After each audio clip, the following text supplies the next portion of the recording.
सिर्फ एक पाव चिकन के साथ ढेरों रशियन कबाब बनाकर अफ्तारी का मज़ा दुबाला करें। मैं आपके लिए लेकर आई हूँ रशियन कबाब की रेसिपी। बहुत ही सीक्रेट, बहुत ही सिंपल और बहुत ही आसान तरीके से। बस आपने इस रेसिपी में बंदे रहना है।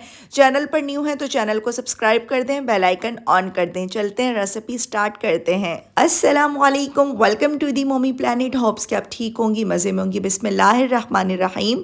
तो सबसे पहले तो आपने लेना है 1/3 कप कुकिंग ऑयल, यानी बिल्कुल थोड़ा सा आपने कुकिंग ऑयल लेना है। 4 से 5 बड़े खाने के चम्मच। चिकन ली है मैंने बोनलेस 1 पाव, और आपने इसको गर्मा गर्म तेल में ऐड कर देना है। मैं इसमें गार्लिक पाउडर ऐड कर रही हूँ। आप लोग 3 से 4 लहसुन की कलियां भी चॉप करके ऐड कर सकते हैं। मैंने इसमें 1 टीस्पून से थोड़ा सा कम गार्लिक पाउडर ऐड किया है। 1 teaspoon crush red chilli garlic sauce आपने इसमें ऐड करना है, हाफ कप, और थोड़ा सा सोया सॉस जाएगा 4 से 5 बड़े खाने के चम्मच। आपने इसको अच्छे तरीके से पकाना है कि मसाला सॉस चिकन में लिपट जाए। ये चेस्ट का पीस है तो बहुत अच्छे से, बहुत ही जल्दी से ये डन हो जाएगा, जल्दी से पक जाएगा। बहुत क्विकली ये रेसिपी बनकर तैयार हो जाती है और आप इसको पूरे 1 महीने तक फ्रीज भी कर सकती हैं। 1 टेबल स्पून लास्ट में मैंने इसमें ब्लैक पेपर, काली मिर्च ऐड की है। स्पाइसेस मैंने इस टाइम इसलिए ज़्यादा ऐड किए हैं कि मैं बाद में ऐड नहीं करूँगी। बहुत सारी रेसिपीज़ हर कोई शेयर कर रहा है, मैंने अपने सीक्रेट और सिंपल तरीके से इस रेसिपी को बनाया है। उम्मीद करती हूँ कि इंशाल्लाह ज़रूर आपको ये रेसिपी बहुत पसंद आने वाली है। तो आपने इसको चॉपर में या फिर मैशर की मदद से चिकन को अच्छे से मैश कर लेना है। चॉपर में मैंने चॉप कर लिया था। आलू लिए थे 2 बड़े साइज़ के, क्यूब्स में कट करके बॉयल कर लिया।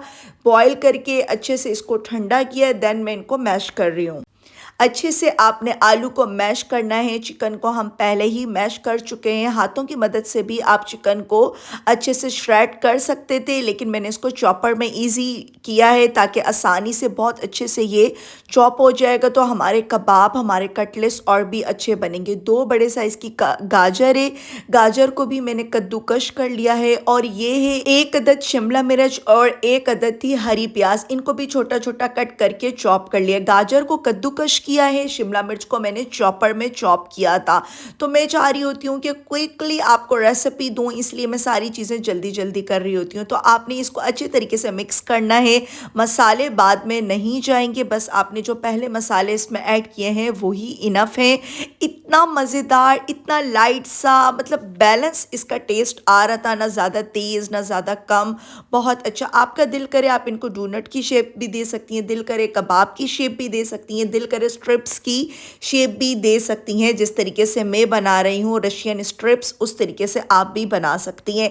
बहुत मज़ेदार रेसिपी है, आजकल बहुत वायरल जा रही है, आपको पता है। आप यकीन करें, मैंने इस रेसिपी को बनाया, मज़ा आ गया। टू बी ऑनेस्ट मज़ा आ गया। मैंने इसमें 1 से 2 चीज़ें चेंज की हैं, वो आप देख भी रहे होंगे। आपने इससे पहले और रेसिपी भी देखी होंगी। आप लोग ज़रूर मेरी भी सीक्रेट और सिंपल सी रेसिपी मस्ट ट्राई कीजिएगा। आपने जिप लॉक बैग में इसको फ्रीज़ कर देना है। किस तरीके से वो मैं आगे आपको बताती हूँ। आपने लेना है कॉर्नफ्लोर 3 से 4 बड़े खाने के चम्मच, थोड़े से पानी में घोल लेना है। 1 पैकेट मैंने लिया है सेवइयों का, बारीक वाली सेवइयों को। इनको भी आपने अच्छे से बारीक सा, मतलब अच्छे से बिल्कुल ही तोड़ लेना है। सेवइयों को साबुत आपने नहीं रहने देना। और कॉर्नफ्लोर को भी आपने अच्छे तरीके से घोल लेना है। एक एक स्ट्रिप आपने लेनी है और आपने इसको डिप करना है कॉर्नफ्लोर में। देन आपने इसको जैसे ही आप सेवइयों में कोट करेंगे, जैसे हम ब्रेड क्रम्स में कोट करते हैं, ये बहुत अच्छे से हार्ड हो जाएगा, टूटेगा भी नहीं। फ्रिज में थोड़ी सी देर आपने इसको सेट करना है। देन आपने इसको फ्राई करना है। देख सकते हैं माशाल्लाह से कितने अच्छे से इसके स्ट्रिप्स बन गए हैं। आप इसको फ्रीज़र में फ्रीज़ भी कर सकती हैं। रमज़ानुल मुबारक में वैसे भी बहुत ज़्यादा हमें चीज़ें बनानी होती हैं तो जल्दी होती है, तो आप इसको जिप लॉक में फ्रीज़ करके रखें। इंशाल्लाह यह बिल्कुल भी ख़राब नहीं होंगे। आलू को जब भी आपने बॉयल करना है, छील के बॉयल करना है, ठंडा करके आपने मैश करना है। पानी उसमें नहीं हो तो इंशाल्लाह आपकी कोई भी स्नैक्स जो आप आलू से बनाती हैं ख़राब नहीं होंगे। बस आपने आलू को ठंडा करके इस्तेमाल करना है। गर्मा गर्म आलू के अगर आप स्नैक्स बनाएंगी तो वो ख़राब हो जाएंगे। देख सकते हैं इतने सारे स्ट्रिप्स बनकर तैयार हो गए। और मैंने दूसरे तरीके से भी बनाए थे। दूसरा तरीका, मैंने सिंपल ब्रेड क्रम्स अंडे की कोटिंग में इसको कोट किया है और इस तरीके से मैं इनको बना कर रख लूँगी। ये भी बहुत सिंपल तरीका है, दोनों का टेस्ट बहुत डिफरेंट लग रहा था क्योंकि जो सेवइयों वाली जो कोटिंग है वो थोड़ी सी एक्स्ट्रा क्रिस्पी थी और ये थोड़ी सी सॉफ्ट थी। मज़ा आ रहा था। आप लोगों का दिल करे आप इस तरीके से भी बना सकते हैं। मैंने बनाया था तो मैंने कहा मैं क्यों ना आप लोगों के साथ भी शेयर करूं। सिंपल सा तरीका है, मुश्किल नहीं है, बहुत ही आसानी से ये बनकर तैयार हो जाएंगे। आप इनको जितनी देर फ्रिज में रखेंगी उतना अच्छे से ये सेट हो जाएंगे और फ्राई भी फिर ये बहुत अच्छे होंगे। नमक का मैंने इसमें इस्तेमाल ज़्यादा नहीं किया था क्योंकि सॉसेस में ऑलरेडी नमक था, बस थोड़ा सा नमक डाला था। आपका दिल करे आप अपने टेस्ट के अकॉर्डिंग इसमें नमक डाल लीजिएगा।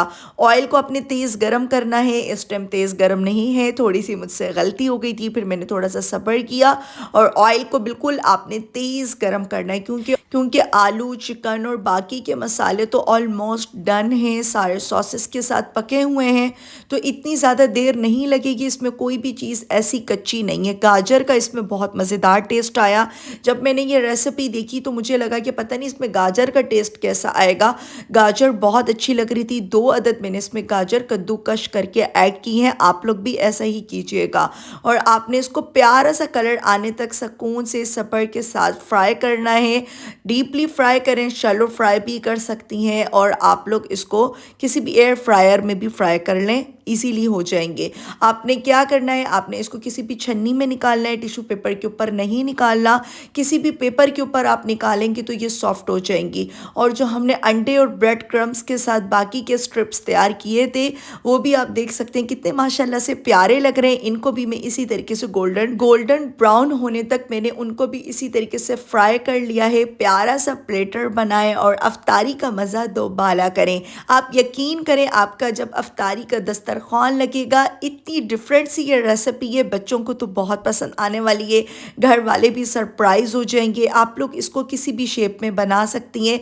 बहुत मज़ेदार, बहुत ही डिलीशियस, बहुत ही इजी और अंदर से सॉफ्ट और ऊपर से क्रिस्पी। उम्मीद करती हूँ रेसिपी अच्छी लगी होगी। रेसिपी अच्छी लगे लाइक एंड सब्सक्राइब करना बिल्कुल नहीं भूलिएगा। प्यारा सा कमेंट भी मुझे कर दीजिएगा। मुझे रखिएगा अपनी प्यारी सी मीठी सी दुआ में याद। तब तक के लिए अल्लाह हाफिज़।